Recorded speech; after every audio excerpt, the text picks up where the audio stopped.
walks away with a victory at 184 pounds to fire up the crowd. What an amazing athlete we have in Max. You see guys that go out and they're looking to score points, and he does it in such a way that it's almost like watching a guy dance when he's out there wrestling. He never gets himself out of position, always the same in homeostasis. Max makes wrestling seem so simple because you watch and it only does a few things, but discipline and timing consistently over and over. I stay pretty basic. I've just evolved as a wrestler. You don't got to reinvent the wheel, especially don't fix anything if it's not broke.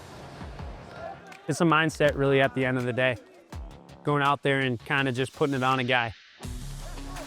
They might stop the first couple, but eventually after 7 minutes, it's going to come down on them.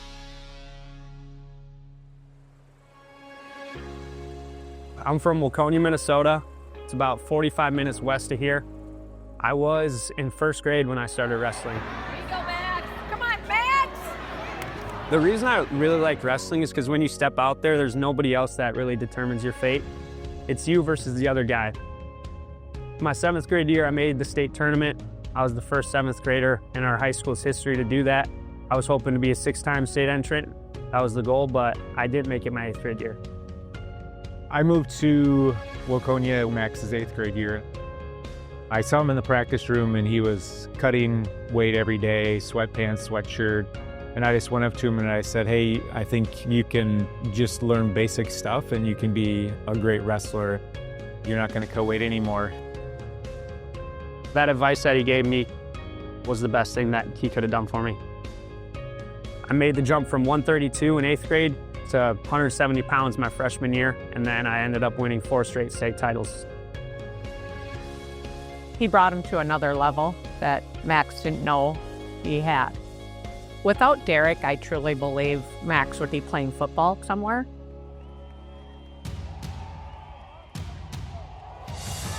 He's an extremely aggressive runner. Like, he ran low with his pads down. He didn't shy away from contact. He'd make one cut and get upfield. The game against Holy Angels his senior year was just incredible. He had 6 touchdowns that night. He's a great blitzer, very instinctual about getting to the quarterback, the most sure-handed tackler we've ever had. When he got his hands on somebody, they weren't getting anywhere. He had schools, SDSU, NDSU, some of those schools that obviously were recruiting him for football, and I think probably would have taken him for wrestling as well. His junior summer, he had still been thinking about football. And I said, hey, you should go up and wrestle in Fargo this summer. And he went up there and he walked through the first 3 guys, ended up wrestling Sammy Sasso's brother, Sonny Sasso, in the finals. Ended up beating him, and then I think that's when he started to realize, like, I really belong here.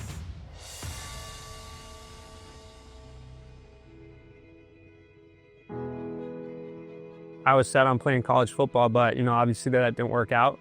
And the path ultimately led me here, and I'm grateful for that.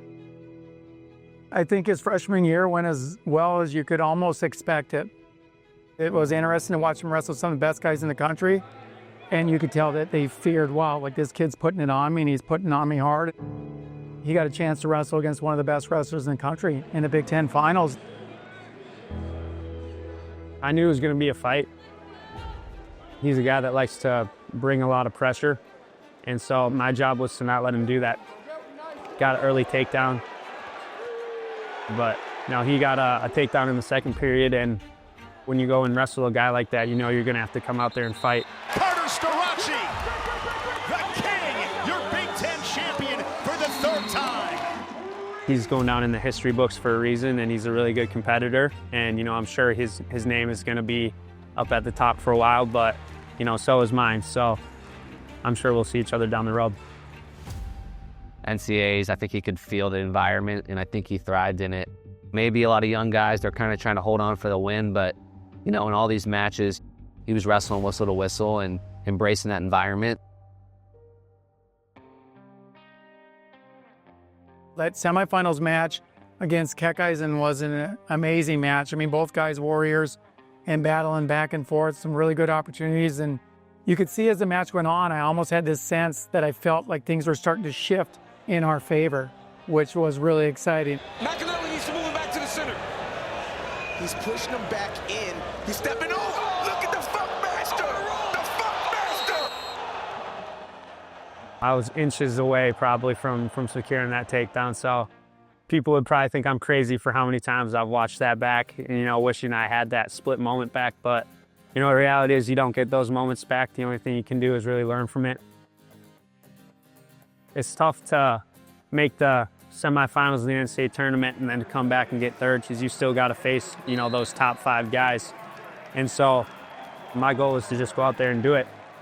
Didn't really care what it took. I knew I was going to do it. I'm grateful for, taking those losses. I do have things to work on, and I'm not, at the top yet. So there's always room to grow. There's always room to get better. I think he's the type of guy that gets better all the time, and he learns from every little setback. I just think he's always going to continue to elevate himself. Ultimately, I see him winning an NCAA title this year at 184 pounds. When you're from Minnesota and you compete for Minnesota, people get behind you. It's been a dream of mine to be an athlete here and to represent the maroon and gold. My goal is not just to win, it's to go out there and win in a certain type of way. When I wrestle with people, I want them to remember why they don't want to wrestle me again. So that's my goal when I go out there.